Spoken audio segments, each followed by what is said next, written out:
The Return of Zort is the latest volume in the long-running Super Potato series and the start of a three-part epic. Zort, the Slug King, the villain from book 2 of the series, Super Potato's galactic breakout, has escaped from an outer space prison. He heads for Earth seeking revenge, and as news of the escape spreads, readers get to meet a variety of alien bounty hunters who hop on Zort's trail. While this is happening, Super Potato's tackling more earthbound concerns, including a jewelry heist, and the volume ends as Super Potato catches his human adversary, but discovers that Zort's spaceship has landed, leading to the next book in this ambitious multi-volume saga. And following that, The Climate Crisis is a 6-volume school library-leaning graphic nonfiction series from a whole roster of writers and illustrators, explaining the causes and impacts of climate change across a variety of topics. Those include forests, oceans, activism, migrants, animal extinctions, and fossil fuels. The books are aimed at the grades 4 to 6 range. They give an accessible introduction to climate science. For instance, explaining the role of CO2 as a greenhouse gas and how it's led to rising temperatures. They also provide a real historical survey of the different issues, in some cases going back many decades to initial scientific developments or early forms of activism.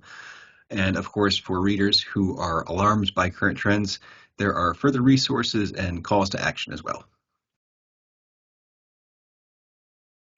The Robot Makers is a South Korean manhwa series that Lerner is publishing in translation. The series is a form of educational fiction in graphic form, sharing the history and principles of robotics and coding and programming.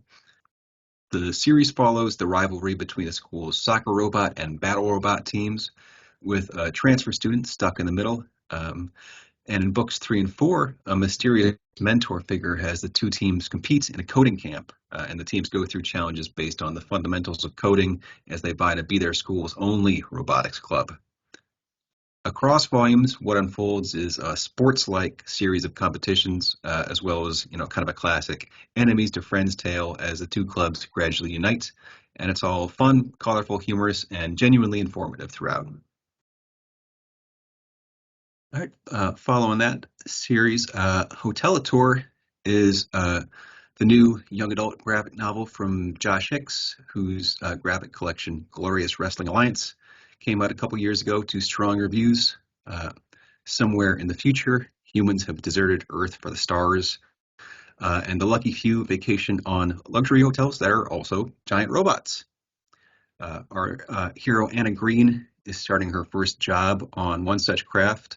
And when an alien attack leaves her and all the guests and crew stranded in deep space, what follows is a hilarious sort of sci-fi Lord of the Flies as factions form and chaos spreads throughout the ship. And when Anna and her friends think they've found a way back home, what they discover is a link between the alien attack that left them stranded and the sinister activities of their hotel's parent corporation. It's been a joy to see this book develop. The art is super vivid and crisp, and the story is wonderfully clever and funny. As a sci-fi romp and as a first job story, it could not be more entertaining. And last for the season in GU is Just Another Story, as well as Una Historia Más. Just Another Story is the graphic nonfiction debut of Ernesto Saad, a cartoonist based in El Salvador.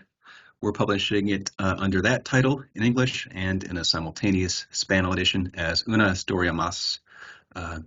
In this book or books, Ernesto shares the migration narrative shared with him by his cousin Carlos and his aunt Elena. When Carlos was 19, his mother decided to leave El Salvador for the U.S., seeking relief from a demanding economic situation. Carlos was reluctant to leave, but also unwilling to let his mother go without him.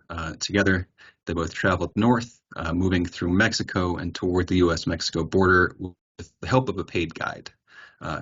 Throughout the book, Ernesto illustrates Carlos's migration experience, as well as showing how the adult Carlos, shared his account of migration. And the scenes of the two cousins speaking together once Carlos is ready to share a story are compelling in their own right.